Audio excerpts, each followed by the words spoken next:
Welcome back to the English Globe podcast, everyone. I'm your host, Linda, and today we're diving into something absolutely fundamental to speaking English fluently and naturally, the standard American accent and its regional variations. Whether you're a student, a professional, or someone who just loves the sound of clear, confident English, this episode will help you understand how Americans actually pronounce words, link sounds, and even change their intonation based on where they're from. And to help us through this fascinating topic, we have George, our guest and pronunciation coach. Hi, George. It's great to have you again. Hey, Linda. Thanks for having me.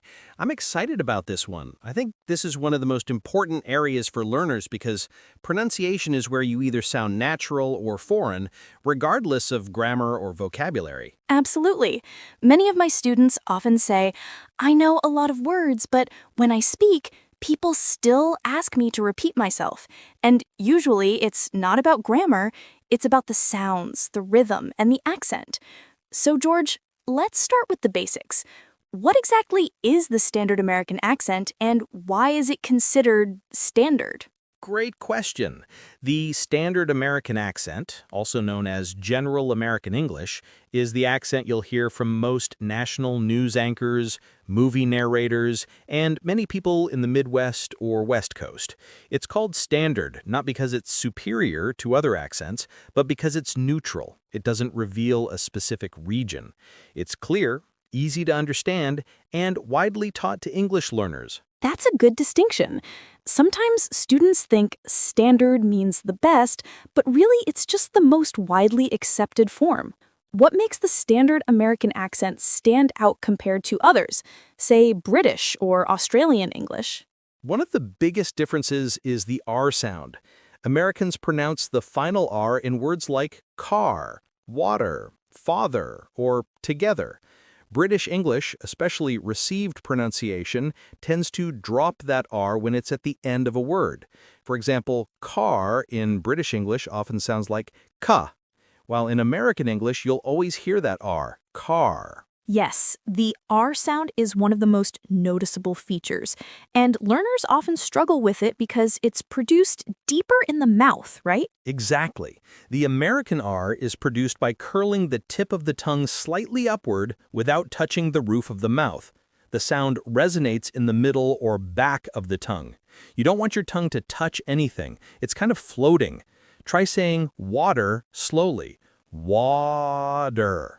You should feel that R vibrating. That's a great tip. Sometimes I tell students to imagine the sound traveling from the back of their throat, not the front of their mouth. It helps produce that smooth R. Yes, and while we're talking about water, let's talk about another key feature, how Americans soften certain consonants, especially the T between vowels. In water, most Americans don't pronounce a hard T. Instead, it becomes a soft flap T, which sounds a lot like a quick D. So instead of water, it's wader. That's true. And the same thing happens with words like city, butter, or better. The T sounds like a soft D, so city becomes city, butter becomes butter, and better becomes better. Exactly. It's called the flapping rule in phonetics. It makes speech smoother and faster.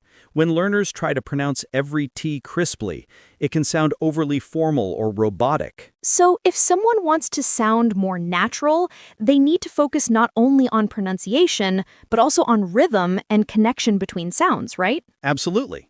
That brings us to linking, another big one. Native speakers rarely pronounce words in isolation. We link the final sound of one word to the initial sound of the next. For instance, if I say, I got a bottle of water, I don't pause between each word. It becomes, I got a bottle of water. Yes! And that's one of the biggest reasons English sounds fast to learners. It's not that native speakers are speaking faster, it's that they're connecting everything together. Exactly. The idea is to maintain fluency, not to separate words. So when learners start linking, they begin to sound smoother. For example, pick it up becomes pick it up. Go on becomes go on. That's great. I'd love to talk about the schwa sound too, because it's so common in American English. Oh yes, the schwa. It's the most common vowel sound in English, and most learners don't even realize they use it. The schwa is the sound, short, neutral, and unstressed. It appears in words like about, sofa, sofa, banana, banana, or support, support. The key is that it's weak. In connected speech, English reduces many vowels to this soft, relaxed sound. So when someone tries to pronounce every vowel strongly, like support, with a full support, it sounds unnatural. Exactly. English has a rhythm pattern that alternates between strong and weak syllables. The schwa helps maintain that flow. If every syllable is stressed equally, it sounds heavy and hard to follow. So we've covered the major components of the standard American accent: our pronunciation, the flap T, linking, and the schwa. Let's move on to something fun: regional accents. Great idea. The U.S. is huge, so there are many regional variations. Each region has a unique flavor of English. Let's start with New York. Yes, New Yorkers have a distinctive sound. What's their signature trait? The most noticeable feature is that they drop the final R. For example, car becomes ka, water becomes wada. But they also have a specific vowel shift. Words like coffee and talk have a very open aw sound, almost like coffee or talk. That's true. And it's such a confident-sounding accent. It feels energetic and direct. Exactly, it's very expressive. Now, if we move up to Boston, we'll notice something similar but slightly different. In Boston, they also drop the final R, but they often pronounce or as ah. So car becomes ka, and park the car in Harvard Yard becomes park the car in Harvard Yard. That's a classic example. And people from Boston sometimes replace that missing R with an extra one in other places, right? Yes, that's called R intrusion. They might say the idea of it instead of the idea of it. It's interesting how these features balance out in the rhythm of speech. What about the Southern accent? The Southern accent is one of the most recognizable. It's slower, smoother, and full of melody. The vowels are stretched out, so instead of I, you'll often hear ah, and instead of have, you might hear have. For example, I might have becomes I might have. That slower pace gives Southern speech a warm, relaxed feeling, almost like a song. Yes, it's very musical. It also often uses double modals like might could or used to could, which are grammatically informal but perfectly natural in that dialect. Fascinating. And then there's the Midwestern accent, often considered closest to the standard American accent. That's right. People from the Midwest, especially areas like Nebraska, Iowa, or Ohio, tend to have the clearest, most neutral American accent. It's where the term General American originated. The vowels are balanced, R's are pronounced, and there's very little regional variation. So it's kind of the reference accent for learners. Exactly, but then we have accents like the Minnesotan, which is still Midwestern, but has that unique elongated O sound. You'll hear people say Minnesota or boat and soap with a very pure rounded O. Yes, it sounds friendly and bright. I've always thought the Minnesotan accent had a positive, upbeat rhythm. Totally. And then if we move west, we get to the California accent, which is very different. It's more relaxed and full of vocal fry and intensifiers like, literally, and totally. Younger Californians often say, I was like totally shocked. That's right, it's informal but very expressive. And it often includes rising intonation at the end of sentences, almost like they're asking a question, even when they're not. Exactly, it's called uptalk, and it gives a sense of friendliness or uncertainty. Though common in California, it's spread widely among younger speakers across the U.S. That's amazing. So from New York to California, we have this wide range of accents, all still American, but all different. What's your advice for learners trying to choose which accent to follow? My advice is to start with the standard American accent, because it's widely understood and practical. Once you're comfortable, you can explore regional accents for fun or professional goals, like acting or cultural immersion. That makes sense. And when it comes to pronunciation practice, what are some specific tips learners can use daily? First, record yourself. Choose a short paragraph, like something from a book or a podcast transcript, and read it out loud. Record yourself, then compare it to a native speaker. Focus on rhythm, intonation, and linking, not just individual sounds. That's a powerful technique. I also recommend shadowing, where you play a short clip and try to repeat the speaker's words in real time. Yes, shadowing is fantastic for improving fluency. It forces your brain to process sounds quickly and mimic native rhythm. And don't forget mouth position. American vowels are often more open than in other languages. Watching native speakers' mouth movements can help a lot. So learners should focus not just on hearing the sound, but also feeling how it's made. Exactly. For instance, the R sound involves tension in the tongue and a rounding of the lips. The th sound, like in think or this, requires placing the tongue between the teeth, something many languages don't do. Practicing in front of a mirror helps build awareness. These are great exercises, and it's not just about mechanics. Intonation and emotion play a big role too. Yes, American English uses intonation to express attitude and meaning. For example, when we say, really, with a rising tone, it means surprise or disbelief. But really, with a falling tone means confirmation or disappointment. So tone completely changes meaning. That's why just focusing on words isn't enough. You have to master the melody. Exactly. English is a stress-timed language, meaning certain syllables are stressed while others are reduced. That's what makes speech sound natural. If you stress every word equally, it loses rhythm and sounds mechanical. So, George, if you had to summarize the secret to mastering the American accent, what would it be? I'd say the secret lies in listening, imitation, and rhythm. You must listen to real native speakers, imitate their sounds and expressions, and focus on rhythm more than perfection. The goal isn't to erase your accent, it's to make your speech clear and comprehensible. That's a beautiful way to put it. I always tell my students, clarity is more important than perfection. If you're understood and confident, you've already succeeded. Exactly. Confidence transforms your speaking. The more you practice, the more your mouth and brain coordinate naturally.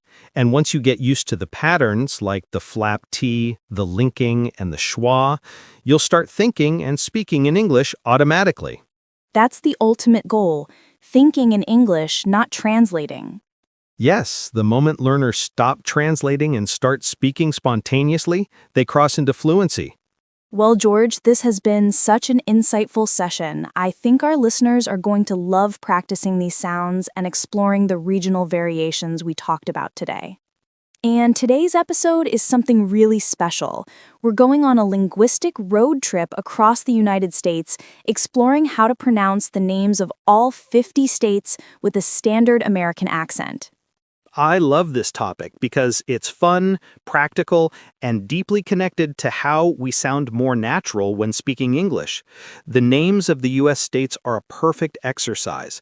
They help learners practice vowel clarity, stress placement, linking, and the famous American R sound. Exactly. So before we start naming the states, maybe we can remind our listeners what defines the standard American accent. How does it differ from other accents like British or regional American ones? Good idea. So, the standard American accent, sometimes called General American English, is the most widely recognized form of American speech. It's considered neutral, meaning it doesn't show a strong regional influence like New York or Texas. It's what you usually hear on American TV news or educational videos. A few features define it. First, we always pronounce the final R sound in words like father, par, water. British English often drops that R, saying father or wada. Americans don't. We roll that R with the tongue curled slightly back. Second, linking is important.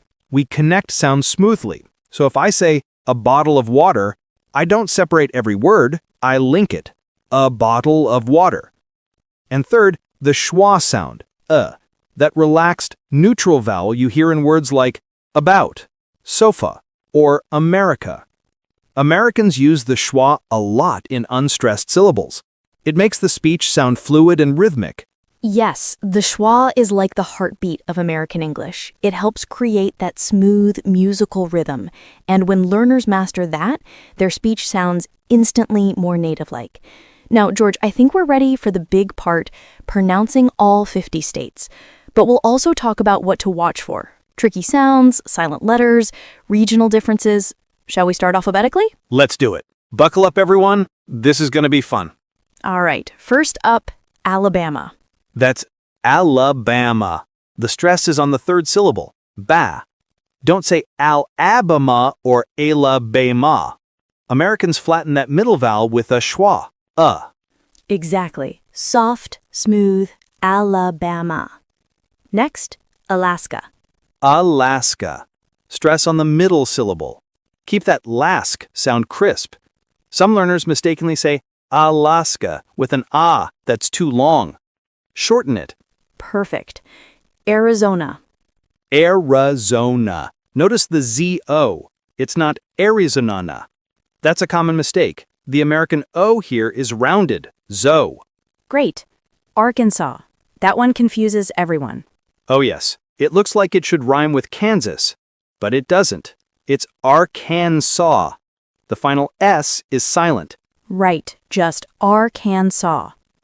Okay, next, California. A classic. California. The R in for is fully pronounced, and the nya ending comes from the INA. Yes, and you'll often hear Californians themselves stretch the vowels a bit. California, that laid-back West Coast rhythm. Moving on, Colorado. This one has two acceptable pronunciations, Colorado or Colorado. The first is more Western, the second more Eastern. Good to know. Connecticut. Tricky spelling, but the C in the middle is silent. It's Connecticut. Yes, not Connecticut. Drop that C sound. Next, Delaware. Delaware. Stress on del. The ending where rhymes with care. Perfect. Florida. This one's fun. Florida or Florida. The R is fully pronounced even before the I. Avoid saying Florida like some learners do. Right. Americans make it shorter, smoother. Florida. Next up, Georgia. Georgia. 2 syllables. The GIA turns into ja. Hawaii. It's Hawaii. 2 clear I sounds like Y-E-E. Native Hawaiians might say Hawaii with a V sound, but the standard American version uses W. Good note. Idaho. Idaho. Strong I at the start. Illinois. Oh, here's a big one. The S is silent. Illinois, not Illinois. Yes, I've heard that mistake so many times. Indiana. Indiana. Smooth linking between D and An. Iowa. Iowa. 3 syllables, but very quick. Kansas. Kansas, not Kansas. The S is voiced, like Z. Nice. Kentucky. Kentucky. The middle syllable has the schwa, ta. Louisiana. Louisiana. Some Southern speakers say Liziana, dropping a syllable. Maine. Easy one. Maine. 1 syllable, long A. Maryland. Locals often say Maryland. Very quick middle syllable. The Y almost disappears. Massachusetts. Massachusetts. 4 syllables. Stress on chew. Michigan. Michigan, not Michigan. Minnesota. Minnesota. Notice the long O, typical of Minnesotan speech. Mississippi. Mississippi. Quick rhythm, like a musical beat. Missouri. 2 versions, Missouri or Missouri. Both are fine. Montana. Montana. Stress on tan. Nebraska. Nebraska. Keep that brass clear. Nevada. Locals say Nevada, not Navarra. Good tip. New Hampshire, New Hampshire. The shire becomes shire. New Jersey, New Jersey. Distinct R. New Mexico, New Mexico. Clean O at the end. New York. New York. Strong R. The New York regional accent might say nyok, dropping the R, but standard keeps it. North Carolina, North Carolina. The R is always pronounced. North Dakota, North Dakota. Ohio, Ohio. Smooth and easy. Oklahoma, Oklahoma. Oregon, Most Americans say Oregon, not Oregon. Pennsylvania, Pennsylvania. Rhode Island, Rhode Island. South Carolina, South Carolina. South Dakota, South Dakota. Tennessee, Tennessee. Stress on C. Texas, Texas, not Texas. Utah, Utah. The ta is soft, not tahar. Vermont, Vermont. Strong R. Virginia, Virginia. Washington, Washington. Don't insert an R, not Washington. West Virginia, West Virginia. Wisconsin, Wisconsin. and finally, Wyoming. Wyoming. Wow, that's all 50. George, that was like a cross-country pronunciation tour. Yes, and what's great is that each name gives learners practice with different vowel patterns, R sounds, and rhythm. Exactly. Before we wrap up, let's give listeners a few general tips for practicing these. Sure, here are my top 3. Record yourself saying the names. Compare your rhythm, stress, and intonation to native speakers. Use shadowing. Repeat immediately after an American speaker, matching their speed and tone. Exaggerate at first. Stretch the sound slightly. Over time, your mouth will get used to American-style muscle movement. I love that. And listeners, don't forget that imitation is not about sounding perfect. It's about building awareness and confidence. Absolutely. And pay attention to how Americans connect words. For example, North Carolina becomes North Carolina in fast speech, with the R linking smoothly. Right. The standard American accent is really about clarity, rhythm, and natural connection. And one final thought. Regional variations are beautiful, not wrong. New Yorkers, Southerners, Californians, they all have distinct flavors. Learners should start with the standard accent, but later exploring regional speech helps you understand real America. That's such a positive message to end on. Thank you, George, for guiding us through all 50 states and for making pronunciation fun and educational. My pleasure, Linda. This was like teaching geography and phonetics at the same time. Yes. And to our listeners, practice these names daily. Try saying 5 states each day until they roll off your tongue naturally. Remember, pronunciation isn't memorization. It's rhythm, muscle memory, and confidence. Beautifully said. All right, that's all for today's episode of Speak Like an American. I'm Linda, And I'm George. helping you find your true American voice. See you next time, everyone. Keep practicing, keep listening, and keep speaking with confidence.